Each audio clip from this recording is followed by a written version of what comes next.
Once upon a time is how we'll start our rhyme. There once was a little girl who couldn't look people in the eye. She was visually impaired, so the other children got scared. But she saw the world differently. She saw butterflies in leaves, dinosaurs made of cars, dragons in the stars. And that little girl grew up to be a storyteller.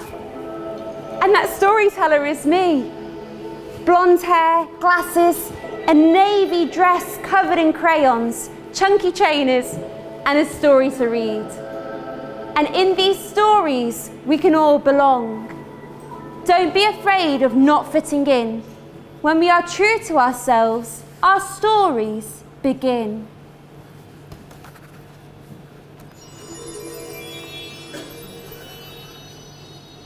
Story number 1 is about Prince Charming and a dragon in a cave. Now let's turn our page like a dragon folding their wings. But before we begin, we need to learn the sign for dragon. And the sign for dragon is, we put out one hand, we put out our other hands, we scrunch both hands, and we put our fists to our face, and we blow out our fingers. Okay, let's try it all together. We scrunch up one hand, we scrunch up our other hands, we put both fists to our face, and we blow out our fingers. Let me hear you. Oh, this side was better. Okay, let's get to the story.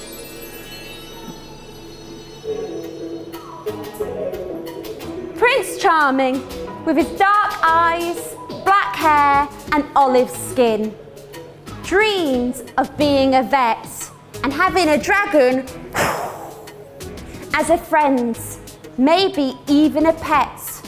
But his father, the king, insisted that was not to be. He needed to prove himself as a prince, a member of royalty. He handed his son a silver sword that was too big and too heavy. And he commanded that he go and rescue a girl and slay a dragon, and only come home when the quest had happened. Prince Charming followed Google Maps to a deep, dark cave. The signpost out front said, "Stay away." Sweating, shaking, he stumbled in. He tripped and fell.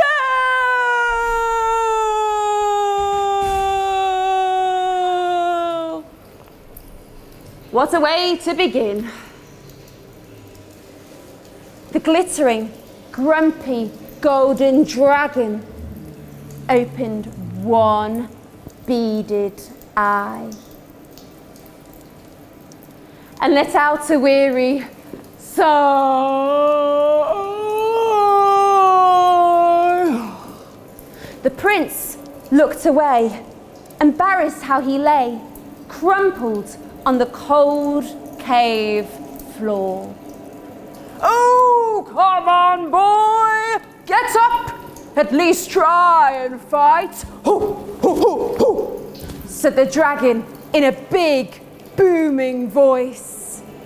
I, stuttered the prince, the sword trembling in his hands. Not looking the dragon in the eye. I can't. "You can," the dragon said wearily. He'd seen it all before. This was the dragon's favourite bit, where he would scare a prince so silly he would be sick. I can't hurt you. I don't want to," whispered the prince, rising to his feet. "I must say, this is very unusual behaviour for a prince. I'm sure you'll be lovely to eat," laughed the dragon, sharpening his claws and flossing his giant jaws. Ooh.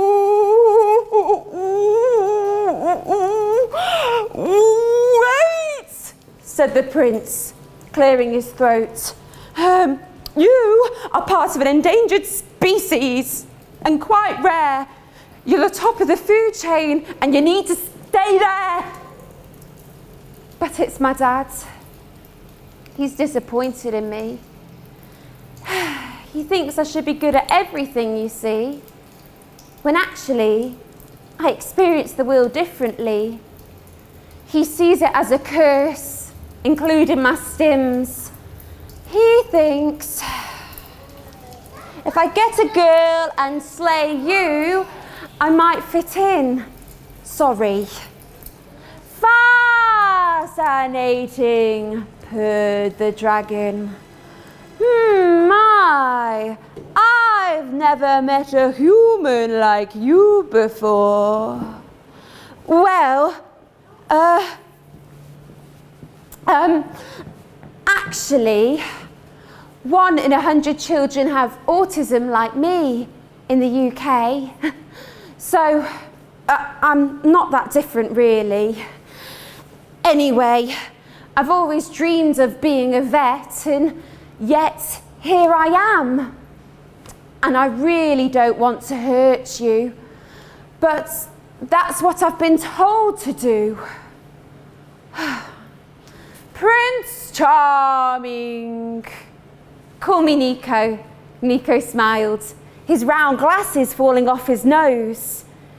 Nico, you know, we do have some control over our destiny. We can all make choices with what we are given. If you want to be a vet, then hey, shall we leave? Leave? Leave where? But I haven't planned out the journey yet. What am I going to do? That is why it's called an adventure! Prince Charming buried the silver swords so that his father wouldn't worry. The giant dragon flapped his wings and started to rise. Nico's round glasses started to slide. Up, up, up. They went into the air. Nico's hands moving this way and that in a hurry, barely containing his excitement, matching the pace of the dragon's golden wings. Now, their adventure truly would begin, right there in the blue sky.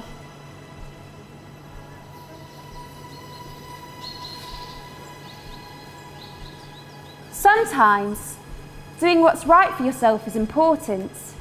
It may not be easy, but only then can we truly fly. Good luck, my friends. Don't be afraid of not fitting in. When we are true to ourselves, our stories begin. Okay, who's ready for the next story? Oh, this side again. Who's ready for the next story?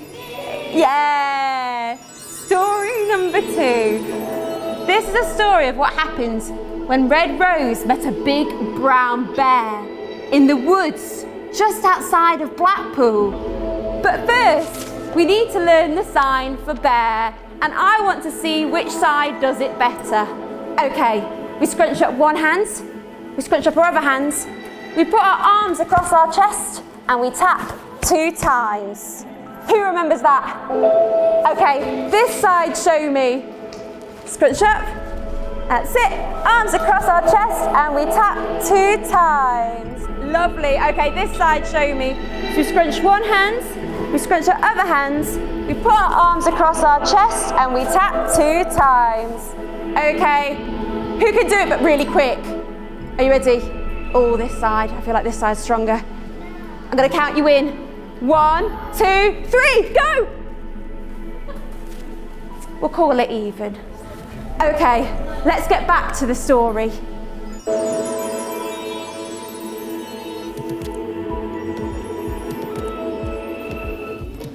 know that Snow White, the girl who lived with the 7 dwarfs, had a sister? Snow White's sister was called Rose Red. She looked like a long, thin matchstick. White porcelain skin, and her hair was a vibrant orange. She had a hearing aid behind both ears and freckles hide-and-seeking all over her head. Rose Red wasn't as well behaved as Snow White. Or so their mother said.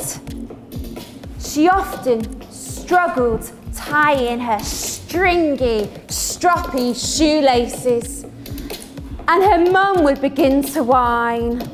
"Oh, not again," she would say. "Why can't you be more like your sister?" Red Rose often felt like she got in the way. One day, they were on their way back from the forest when Red Rose, with her amazing, super-powered hearing aids, thought she heard a growling from far away.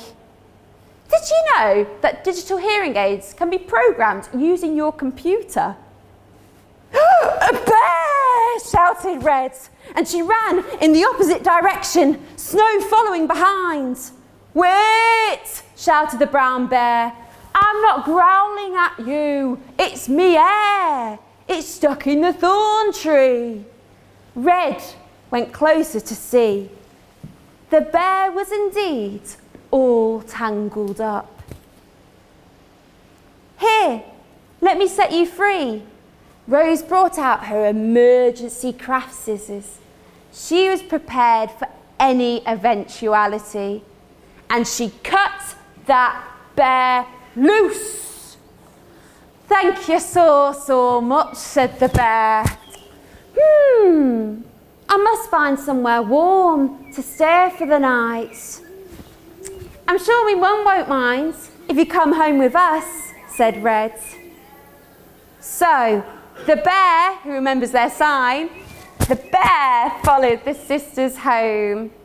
And as they walked back, Red Rose, with her amazing, super-powered hearing aids, thought she heard the flap of giant wings.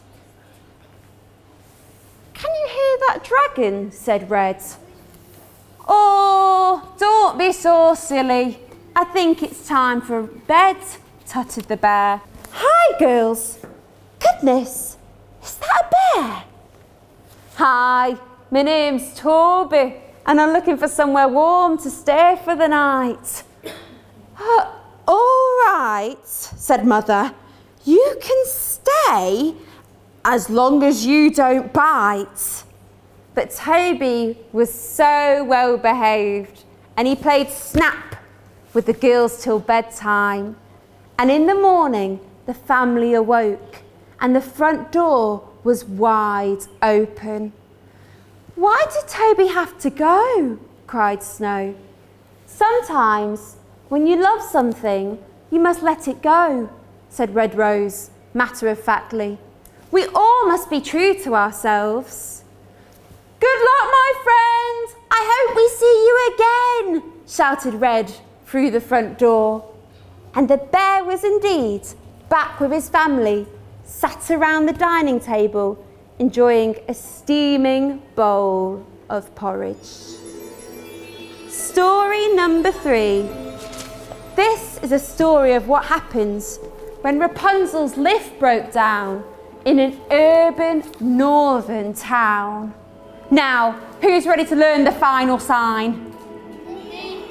Oh, this side wasn't so good. Who wants to learn the final sign? Me! Okay, so the final sign is for baby. So I need both hands. Show me your hands, give them a wave.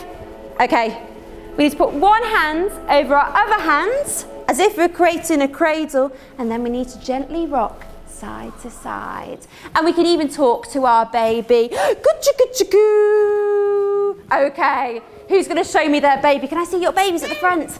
Very good, very good. Let me come and see the babies over here. Ooh, Ooh, that one's very good. Okay, do we think we've got that? Yeah. Okay, I only say baby once, so you've only got one chance to do it. Well, the next story is about Rapunzel, and that's the baby of the story. Are we ready? Oh, I don't think we're ready. Are we ready for the final story? Okay.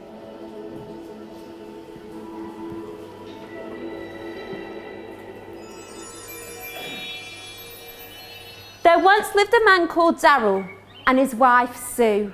They were expecting a baby, too slow, which was very soon due.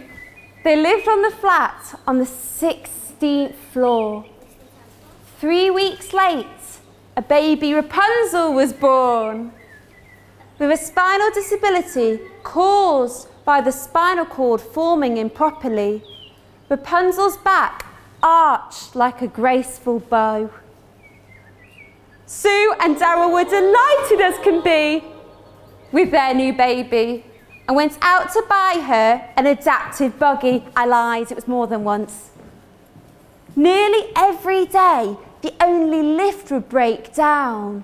The family was stuck in their flat, so they couldn't get down.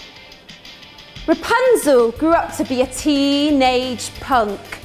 Pink afro hair, tartan cushion on her chair, spikes on her wheels, living without a care. Who could show me their air guitar? Yeah!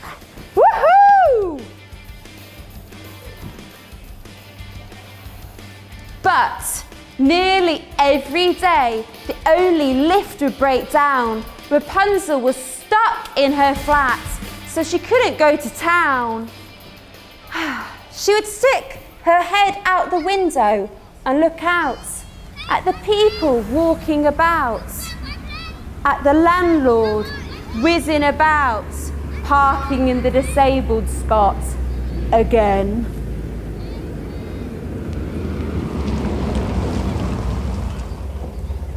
Rapunzel was so frustrated that she couldn't get down.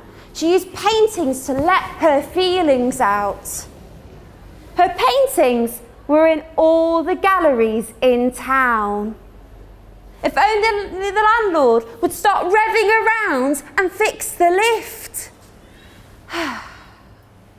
One day, Rapunzel was looking out, and high in the sky, who should she see but Prince Nico and his strange company.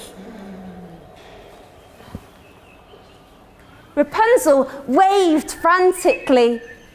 Nico felt pleased, and he said, I know you don't need saving, as that's what my dragons taught me.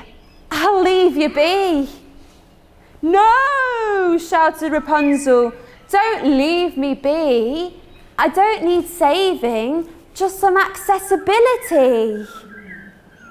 They picked her up out of her flat, the dragon using his tail to lift her up out of the window.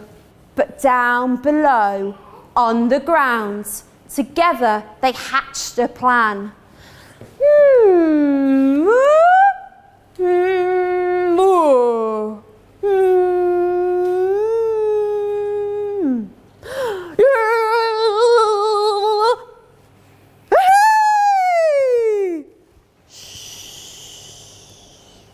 They watched the landlords park up in the disabled spot again. The dragon swooped down and picked up the car. He shook it around. Money, notes, pence and pounds falling down like a water slide. Quick as a flash, Rapunzel picked up that cash. It was time to fix the lift once and for all.